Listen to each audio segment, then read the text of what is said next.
Nós vamos falar sobre um assunto que na semana passada mobilizou aqui a nossa região, que foi aquela violência na saída da escola que resultou na agressão a um pai de aluno. E vamos falar também do cyberbullying, do bullying propriamente dito. E nós estamos recebendo aqui nos estúdios Cléo Fante, que é doutora em Ciências da Educação, pedagoga, psicopedagoga, historiadora e especialista em bullying e cyberbullying. Cléo, seja bem-vinda aqui à Rádio Difusora. Bom dia. Bom dia a todos aqueles que estão nos assistindo, estão nos ouvindo. É um grande prazer. Muito obrigada pelo convite. E falar sobre violência na escola é uma necessidade. Nós precisamos estar preocupados com esse tema, porque é algo que vem crescendo de uma forma assustadora em escolas de todo mundo, mas principalmente no nosso país. Ô Cléo, a gente já conversou em outras oportunidades sobre a questão do bullying, aí depois veio o cyberbullying com o advento da internet, né, da popularização da internet, e agora a gente vê os efeitos do isolamento social gerado pela pandemia e que fez acrescer mais um ingrediente nesse intrincado mundo dos jovens dentro das escolas, né? É verdade, né? A pandemia ela trouxe um novo formato de educação, um modelo que para as crianças e adolescentes era então praticamente desconhecido, principalmente nas escolas públicas. O estudo remoto, né, por meio do computador, e agora a versão híbrida, né? Então parte na escola, parte no computador, na internet, e agora o retorno às aulas há poucos meses. Então, o que a gente percebe é que os nossos alunos, eles estão deslocados. A escola, ela não se preparou para receber essas crianças que durante praticamente 2 anos ficaram em casa. E ficando em casa, elas enfrentaram uma série de problemas, desde a violência doméstica, né, o feminicídio, que muitas delas conviveram, os abusos contra elas mesmas, de diversos formatos de abusos, as perdas, né, a ansiedade, muitos pais perderam o trabalho, muitos perderam entes queridos, então lidar com tudo isso gera uma ansiedade muito grande e medo. Então as crianças vão para a escola com muito medo, muito ansiosas, muitas vezes desmotivadas, porque afinal ficaram paradas sem esse convívio escolar, sem aquela rotina escolar, levantando tarde, se vestindo de qualquer modo, né, para assistirem às aulas. Hoje não, precisam se trocarem para a escola, tem um horário determinado. Então isso está assustando muito. E uma vez no isolamento social, elas ficaram distantes dos colegas. Então as relações elas se tornaram sociais, virtuais, né? As redes se expandiram de amizades, mas a relação online é bem diferente da offline, né, no mundo real. Então, você conviver e falar bom dia, boa tarde, boa noite é uma coisa. Você trocar algumas ideias pela internet é outra coisa. Mas quando você chega à escola e vai conviver com aquela grande diversidade, então eles perderam esse time. E a escola não preparou para esse regresso. Então, quando a gente fala não preparou, não significa que não houve uma recepção para esses alunos, que não houve uma aproximação, mas foi algo pontual. Isso é necessário ter uma durabilidade, é necessário que se faça uma readaptação desses jovens na escola. Porque é igual criança, quando elas iniciam o processo de escolarização, tem um período de adaptação, porque elas vão ficar distantes dos pais, coisa que elas nunca fizeram. Então, neste momento, é necessário essa readaptação e que sejam de forma contínua. E trabalhar a questão socioemocional. Então, as nossas crianças, elas não estão sabendo lidar com as emoções, gerenciar as emoções. Então, elas vivem naquele tumulto do dia a dia dentro de casa, com todos esses problemas já citados, e elas chegam à escola com esses mesmos problemas. Não tem como você trancar essa portinha, essa janela da memória e esquecer os problemas que elas vivenciam em casa. E na escola é diferente. Não, elas trazem dentro da mochila os problemas do dia a dia, os problemas domésticos que elas enfrentaram e entenderam e conheceram durante esses quase 2 anos de pandemia. Então, eu não posso, assim, afirmar, eu não sei nem se eu posso usar esse termo de pós-pandemia, porque a gente ainda não terminou a pandemia, ainda não se tornou endemia, mas é preciso pensar que há uma sequela muito grande.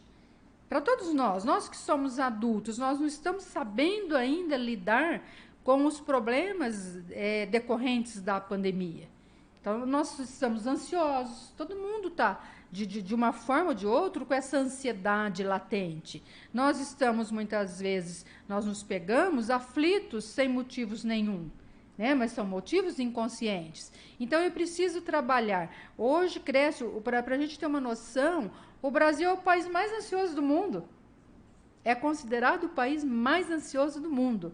Então, se para nós adultos nós somos ansiosos, imagine para as crianças e para os adolescentes. Certo. Se para a gente o novo é difícil, você começar um curso de inglês, começar num trabalho novo, é difícil o período de adaptação, vamos pensar nessas crianças que estão voltando à escola e têm que se readaptarem.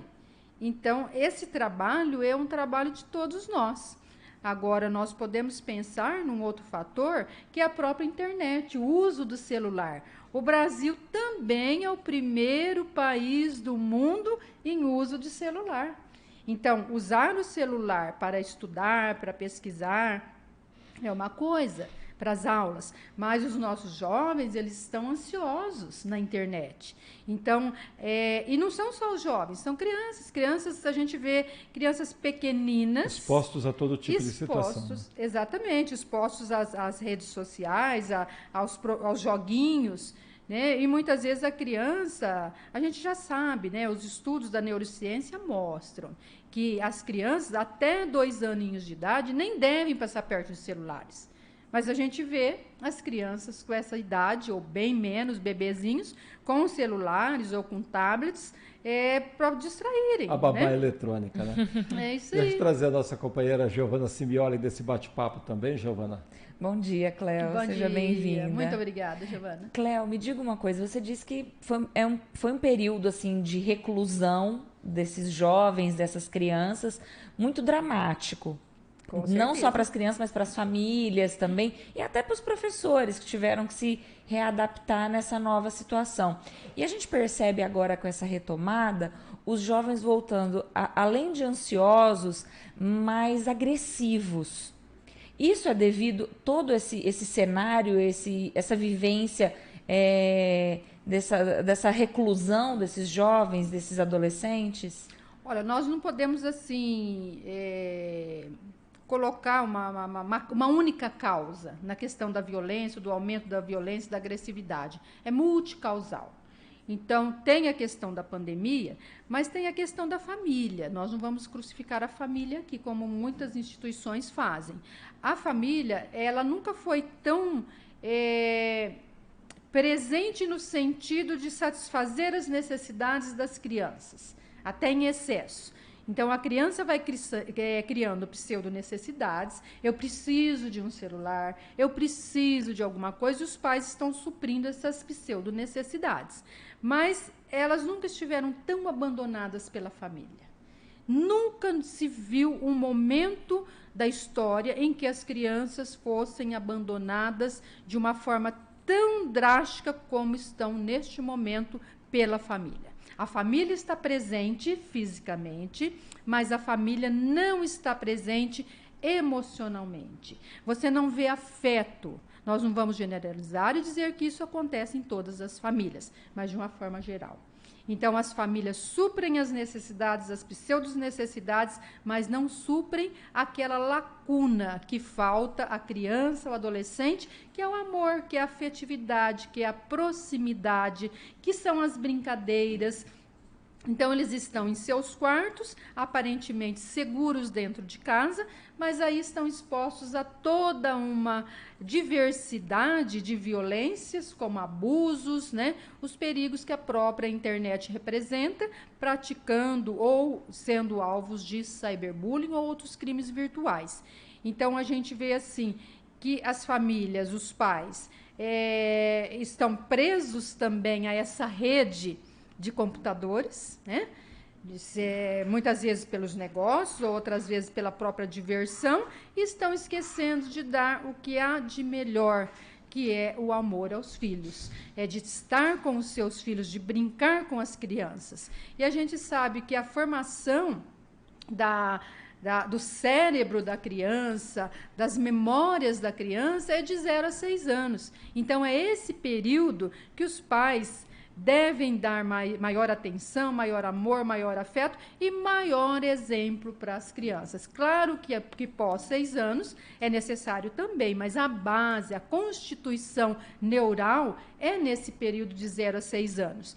Então, a gente vê esse distanciamento das crianças pequenas. Então, corre-se muito atrás do ganhar, que é necessário, ninguém está discutindo que não é, mas no momento que chegam em casa, estão cansados, não têm mais paciência, estão abandonando as crianças. Aí elas vão à escola e não é difícil você estar encontrando crianças de 6 ou menos idade com comportamentos totalmente agressivos dentro das escolas, batendo nos coleguinhas, respondendo, sendo desrespeitosos com os professores ou os cuidadores.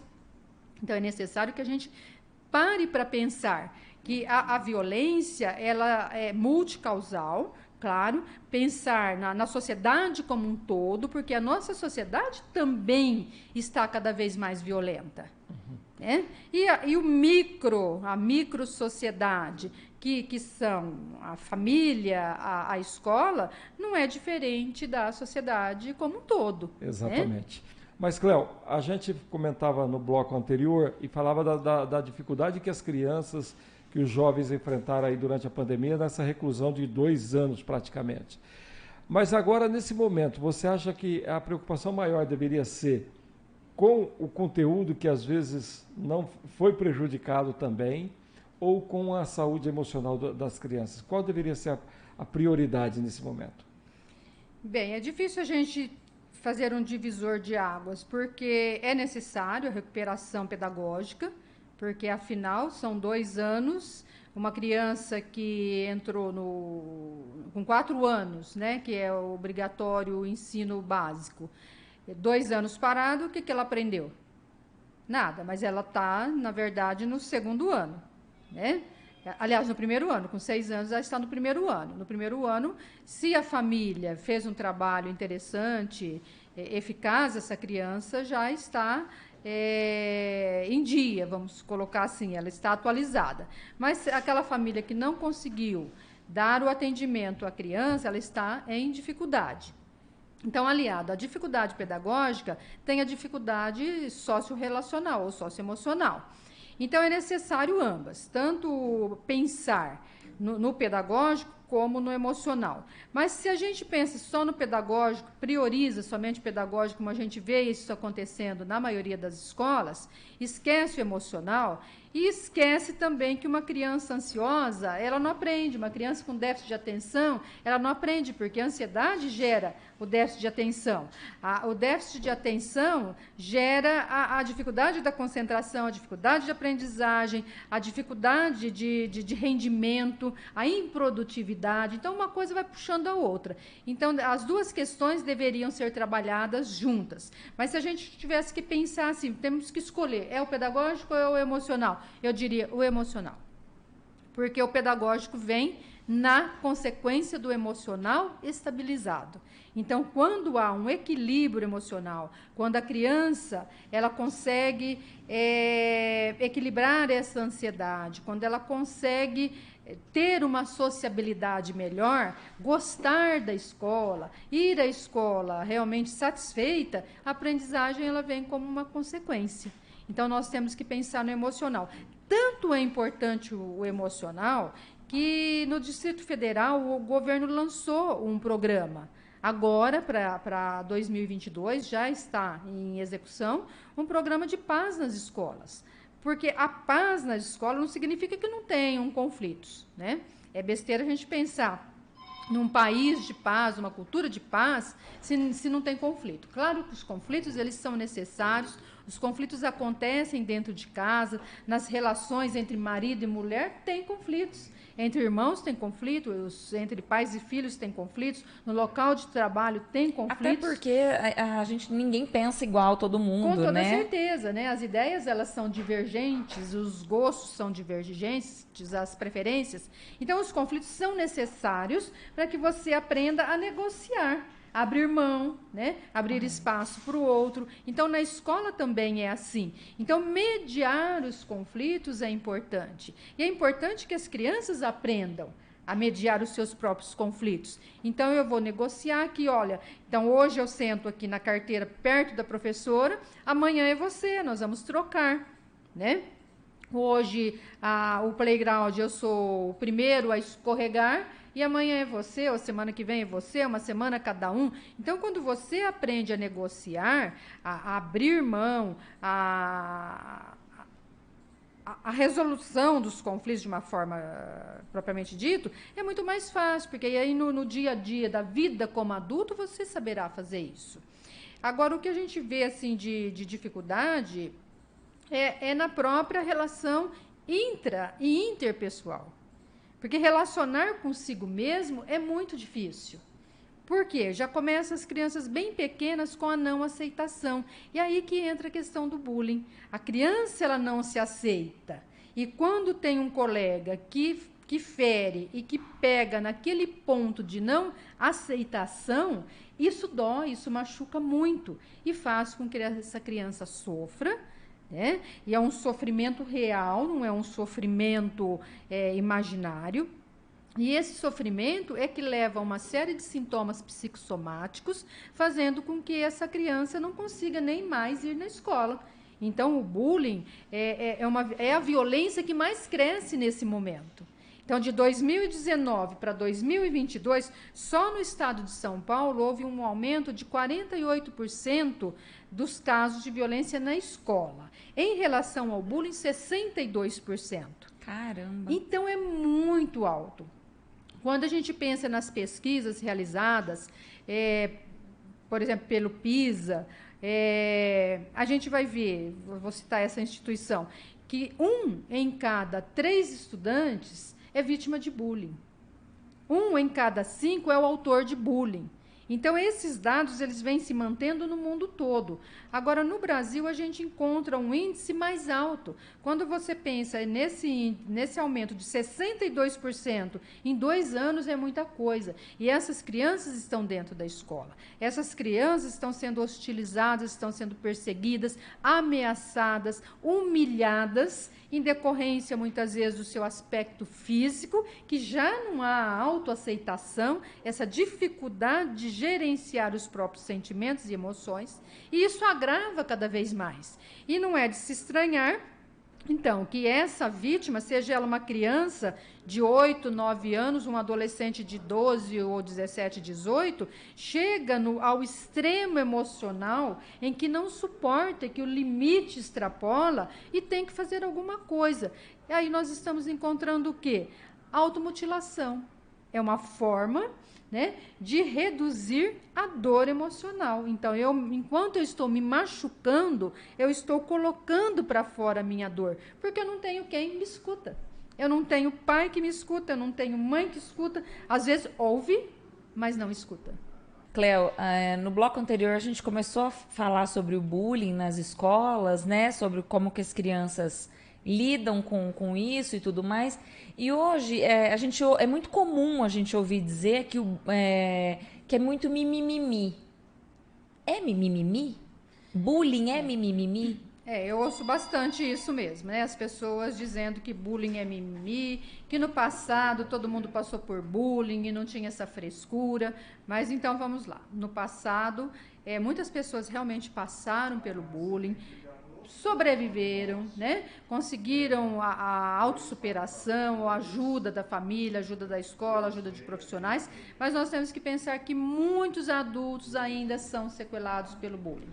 Adultos que não conseguem seguir em frente com a vida, são inseguros, têm dificuldades relacionais, dificuldades afetivas, principalmente de estabilidade afetiva, então ficam trocando constantemente de parceiros porque não confiam, não conseguem ter essa proximidade, não conseguem ter uma relação saudável. Agora, nem todas as pessoas, isso é mito, passaram pelo bullying. Eu, pelo menos, eu nunca fui vítima, nunca fui autora. Mas, na minha época de escolar, não tinha esse nome, como na sua época não tinha esse nome, né? Os estudos começaram no Brasil no ano de 2000, e eu fui uma das principais pioneiras desse tema. Então, eu trouxe o primeiro livro publicado no Brasil, foi o meu, quando eu mostro que não, que bullying não é mimimi, que não é frescura de criança, é que algo realmente traz feridas emocionais. Porque a violência física é muito fácil você constatar. Você vê um arranhão no braço, você vê uma mordida, você vê um tufo de cabelo que foi arrancado, você vê um nariz escorrendo sangue. Então, é fácil de você dar credibilidade à vítima que realmente há um ferimento. No caso do bullying, a maioria dos casos essa violência velada, essa violência psicológica. Então, é um dedo em riste, é uma empunhadura. Você sabe que na saída alguma coisa vai acontecer ou no horário de recreio. Então, tem muitas coisas gravíssimas dentro das escolas que aconteceram e que acontecem, como abusos sexuais de meninos, de meninas, né? E bullying é isso. Agora, quando as pessoas dizem que é mimimi, é porque elas não sabem o que realmente é o bullying. Então, bullying é violência, mas é uma violência diferente, não é uma violência pontual. Então, para que uma ação seja considerada bullying, é necessário identificar alguns critérios que são próprios desse fenômeno. Por exemplo, o bullying ele acontece na gratuidade. Ninguém fez nada. A vítima não foi lá e bateu no autor, e aí em represália ele veio e respondeu. Não deu motivo, né? Ela não deu motivo, simplesmente porque ela é obesa. Ela não está dando motivo, isso é uma característica dela, e essa dificuldade de aceitar o diferente é que gera essa intolerância, gera o bullying, um dos motivos do bullying. Então, a gratuidade, a persistência das ações. Então, são ações repetitivas. O bullying ele pode durar toda a escolaridade, porque a maioria das vítimas se cala. Ela não consegue colocar para fora, porque na maioria dos casos, quem conta acaba piorando a situação. Eu atendi esses dias agora, e claro, eu tenho 22 anos de experiência de bullying, desde o ano de 2000. Né? Então, o que a gente vê é a vítima silenciar e a família também falar para os filhos, é melhor você ficar quieto, aguenta caladinho, porque isso passa. E já escutei muito de profissionais da psicologia também. Olha, ignore. Ignorar é a melhor saída. Não, ignorar não é a melhor saída, é a pior saída. Porque se você ignora o sofrimento que alguém está te causando, você vai crescer com essa sensação, né, de impunidade e principalmente de incapacidade, você não é capaz de lidar com aquilo. Então, esses sentimentos, eles ficam represados e num dado momento, esse represamento vai encontrar uma via que precisa escoar, é tipo uma panela de pressão, ela vai sair a pressão. Então, quando vai sair essa pressão, ela vem por meio da violência ou vem por meio de problemas de saúde mental. Então, nós temos muitas crianças dentro da escola vítimas de bullying e que têm problemas de saúde mental.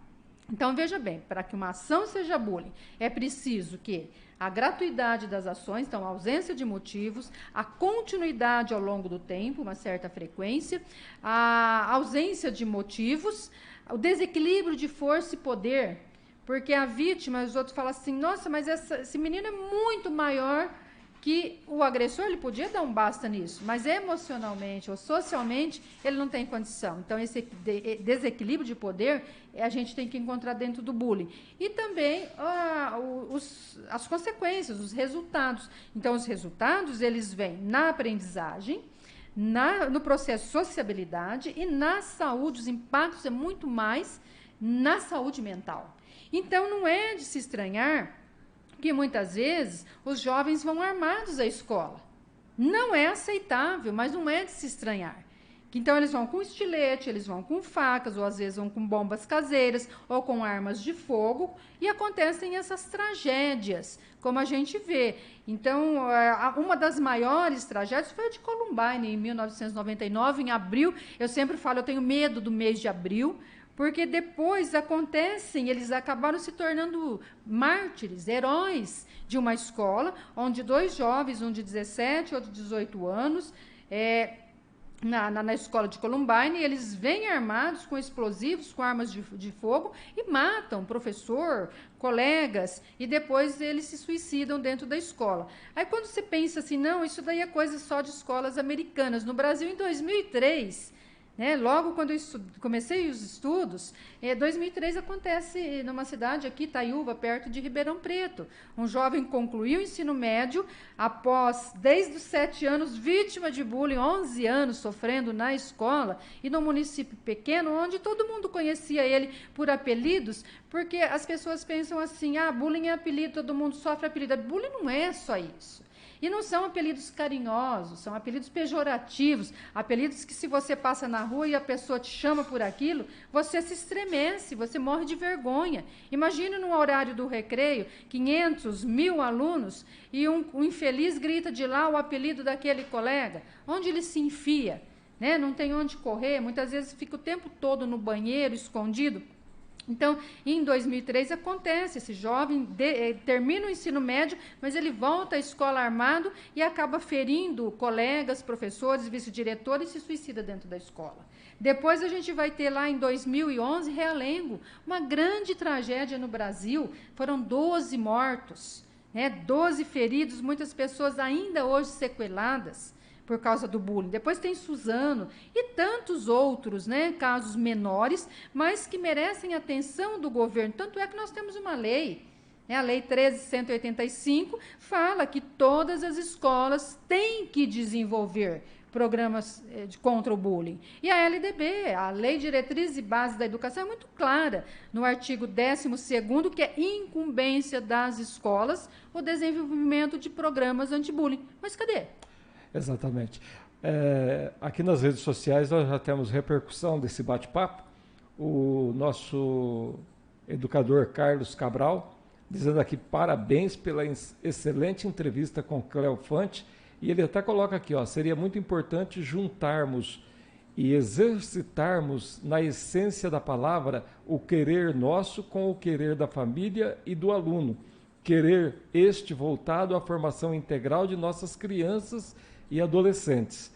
E uma ouvinte ligou, Cléo, e disse assim, realmente não é mimimi. A minha filha sofreu muita perseguição na escola quando criança, hoje ela é professora e sofre com depressão. Então, olha, a tal, sobreviveu, mas tem a sequela. É porque não esquece, por mais que a pessoa assim fala, eu superei o bullying, mas você não esquece, uma ofensa, uma humilhação, ninguém esquece. E principalmente quando essa humilhação é pública, porque eles não fazem entre eles, porque o bullying ele é escancarado. E agora com a internet? E agora com a internet, você imagine uma adolescente que é exposta na internet, e é claro que essa exposição ela é vexatória, Como lidar com isso? A gente vê famílias que se mudam de cidades e quando tem condições de país para correrem do cyberbullying, mas não tem como, porque persegue, As redes sociais, elas são implacáveis, não tem como você se esconder, não tem como você apagar tudo isso. O caso de Jales, vamos dizer assim, o efeito de tudo isso que você está falando? Então, é um caso assim, muito difícil da gente opinar. Só voltando um pouquinho atrás, eu gostaria muito de agradecer ao Cabral, pela participação dele. É necessário integrar, é necessário uma força-tarefa entre escola, família, as instituições governamentais para traçar planos, e ouvir os jovens, quando os jovens não são ouvidos. É necessário ter espaços de escuta, para que eles falem de suas emoções, de seus sentimentos e aprendam a gerenciar tudo isso. Porque senão serão adultos sequelados, sim, principalmente neste momento histórico que nós estamos atravessando, associado à questão do bullying que vem crescendo, como nós vimos, 63%. É muita coisa, né? 62%, 63%. Então, o que a gente vê, a questão de Jales, é difícil opinar porque nós vimos o que a imprensa divulgou, o que a mídia divulgou. Ninguém sabe o que tem por trás do comportamento desses jovens. Daquele cujo pai denunciou, fez um boletim de ocorrências. Há mais de um ano ele vinha sendo ameaçado nas redes sociais, num primeiro momento por pessoas estranhas, anônimas, depois num outro momento a gente viu que eram colegas de escola, então aí não tá divergente, né, essa informação. Mas o fato é que as pessoas já estão assim extrapolando os limites da tolerância. Porque se você tem um filho que é ameaçado durante meses, dias ou um dia só, é difícil de você, como pai, como mãe, lidar com isso. Nós temos que tomar posição, porque a internet, ela alastra. E uma difamação na internet é muito pior do que uma difamação na escola. Senhora. Porque todo mundo tem conhecimento. Em outros países, pessoas que nem conhecem. E a tendência é a multiplicação numa velocidade como a velocidade da própria internet. Então, o cyberbullying é muito mais cruel que o bullying. Por isso que deixa de ser mimimi. Né? Porque enquanto está acontecendo na escola, aquela briga naquela rodinha ali, que se formou, fica restrito à escola.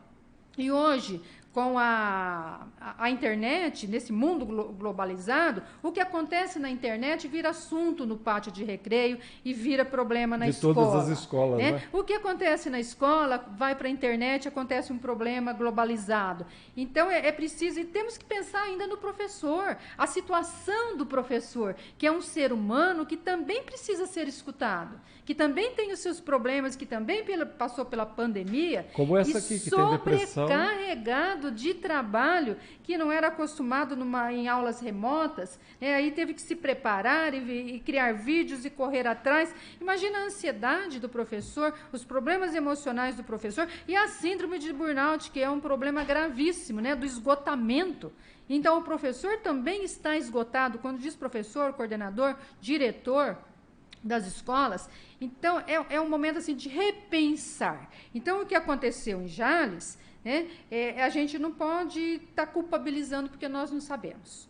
Isso cabe à justiça, a buscar as informações, a investigar o caso, mas ambos, são vítimas. O pai, que está em estado grave, que eu nem sei o que aconteceu com o pai. Ele saiu do hospital. Ontem eu tive informação que ele saiu do hospital, tá escondido, então, porque está com medo, ele, a mulher e o filho. Mas ele ainda segue bastante machucado. Inclusive, eu cheguei a ver uma foto, nós vimos, né, Cabreira? Das costas dele bastante machucada. Até ele encobriu a face na hora da foto, porque... Para não ser reconhecido. Exatamente, com muitos pontos na cabeça. Então, você veja que ponto chegou. Ter que ir na delegacia, lavrar um boletim de ocorrência contra colegas do próprio filho da escola, mas que há um ano, segundo as notícias, vinha sofrendo ameaças. É algo para se refletir muito, porque a família ela acaba entrando no problema, às vezes sem necessidade, mas nesse caso, se são ameaças, e ameaças ninguém pode brincar com elas. Você não sabe se é brincadeira ou se realmente é algo sério. Agora, as pessoas, voltando a dizer, que as pessoas estão assim, com o limite já extrapolando, da sanidade mental, isso é fato. Então, nós estamos vivendo num momento histórico onde a nossa sociedade cada vez está mais adoecida. E é preciso desacelerar um pouco, desconectar um pouco do telefone, da internet, viver com mais prazer, com mais alegria, aproveitar o momento presente. E é isso que a gente não sabe fazer. Por exemplo, essa professora que participou, a mãe da professora, que passou pelo bullying, é sequelada, muitos carregam essa sequela e têm depressão, muitos vêm para a escola, optam pela profissão de educador para que seus alunos não passem por aquilo que eles passaram, como uma defensora, um defensor contra o bullying. Tem muitos casos desses.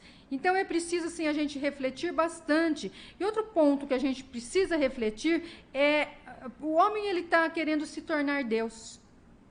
Ele acha que ele é o todo-poderoso, ele acha que pode tudo. E as crianças estão aprendendo isso, que o pai pode tudo. Se meu pai pode tudo, eu também posso tudo. Se minha mãe pode tudo, eu também posso. Ou há uma inversão dentro de casa, onde os pais dão poder aos filhos, que é a síndrome do imperador, né? Essa síndrome, os pais colocam o filho no trono, ou a filha no trono, e ela ali do trono comanda a casa toda.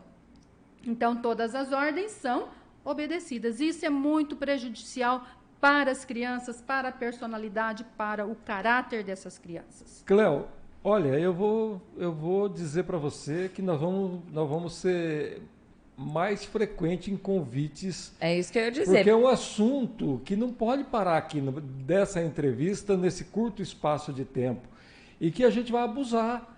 Pode abusar. De você, solicitando sua presença aqui para a gente tratar, conversar com os pais e procurar exatamente levar uma mensagem para que eles possam ajudar os filhos nesse momento. É verdade. E um ponto, assim, eu sei que a gente está encerrando, são 2 pontos que eu quero comentar, assim, que são extremamente necessários.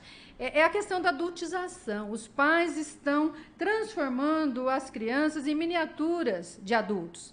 Então, as crianças não brincam, as crianças não fantasiam, elas não imaginam mais, não se tem mais as brincadeiras de crianças. As brincadeiras são de adultos. É esse forçar a criança a ser adulto que é muito prejudicial. E o outro ponto é a questão da erotização precoce. As crianças estão sofrendo, né, com a erotização precoce e vem da própria família. A família que mostra, que posta as fotos de meninas, de meninos em imagens sedutoras, com olhares, com bocas. É um prato cheio, vamos colocar na linguagem popular, para bandidos. Né? Para que essas crianças passem por perigos, que sejam perseguidas, que muitas vezes elas são sequestradas, outras vezes elas são aliciadas, né? Crianças pequenas, adolescentes, entrando na adolescência, meninas de 10, 12 anos, que hoje já são, né, formadas, são moças, né, no seu aspecto físico, mas a gente esquece que emocionalmente elas são imaturas. Né? A neurociência mostra que o indivíduo só tem poder de decisão aos 24 anos, né? Quando o pré-frontal e o frontal realmente ele amadurece e o indivíduo tem poder de decisão. Até então, quem tem que ajudar nessa decisão, quem tem que encaminhar, direcionar, são os pais. E os pais estão esquecendo de agirem de acordo com o pacto de poder. Então, é muito triste tudo isso, essa realidade que nós estamos vivendo, não só na nossa cidade, nós estamos falando do nosso país e do mundo todo. É preciso refletir, é preciso essa força-tarefa, e a escola ela tem esse poder de iniciativa, né?